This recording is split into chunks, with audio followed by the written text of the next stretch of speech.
People were loaning me dogs. I met a guy in the street once, he handed me a tire. I says, at that time I didn't have a truck. He says, you'll get one and you're going to need a tire. People would hand me $5. I mean, it was really neat. It was the whole town was wonderful. And before I really knew what was happening, I was in Alaska, in the chutes in downtown Anchorage, still never having run a race. And I was signed up for the Iditarod. I was going to run it. And I drew position number 32. And I had Cookie had never been in a race, and I was worried because there's just thousands of people down there at the start, and she was scared. Anyway, she's shaking. I was worried that she'd maybe run under a car or something. So somebody gave me a dog named Wilson at the last minute, kind of a week or so earlier, and said Wilson had been a leader in races. And I said, well, I'll put him in the front to get out of town. Turns out Wilson had been in one race in his life, and he was the only dog on the sled. There was a 3-year-old girl on the sled, and they went around a yard. That was the race he'd been in. So I put him in front of 15 dogs in downtown Anchorage. Well, before that, I was right next to the chutes, right? And I had Wilson right there. And we watch the dogs leave the chutes, and they have to truck snow into Anchorage for the race because there's never enough snow. So they go 3 or 4 blocks down, and then they turn right. And there's snow banks, hay bales and trucks and stuff parked there, and thousands of people and cameras. And I held Wilson's head, and they'd watch the team go, and I says, you got it. And he'd watch them go down 2 blocks, and they turn, and he says, you got it. Yeah, I got it. Now what, 31 times. I go, you watch Wilson, watch it. Then I see him turn, yeah, okay, watch Wilson.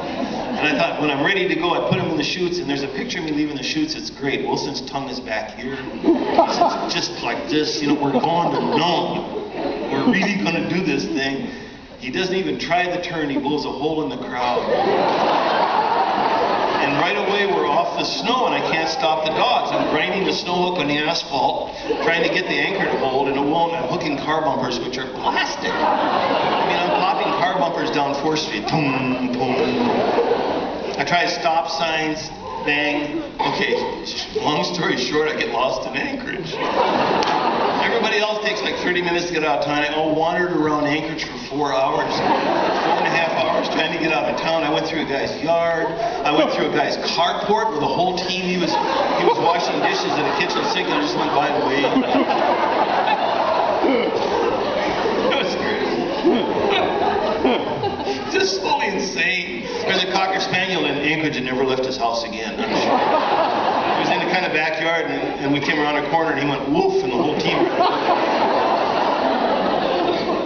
I kept hooking stop signs, and they'd flatten. Bang, bang. 15 dogs on the sled are really strong. You could flip a car over. And I kept pounding these stop signs because it would bounce off, and then the hook would just kind of swing over my head. But finally, I straddled the pole, and it slid down and hung on the sign. And I got the team stop, and I put Cookie back in. And she's great. Cookie could come in here and go through the crowd. She could. G is right and Ha is left, and I could go G a little, Ha a little, G a little. I could take her through trees, But I'm lost. Anchorage lost. I'm going down the streets in the back of Anchorage suburbs, wandering through, asking people in the street, where's the Iditarod trail? And I said, well, you go 4 blocks this way and past the Texaco station. But don't get on the freeway. Don't get on the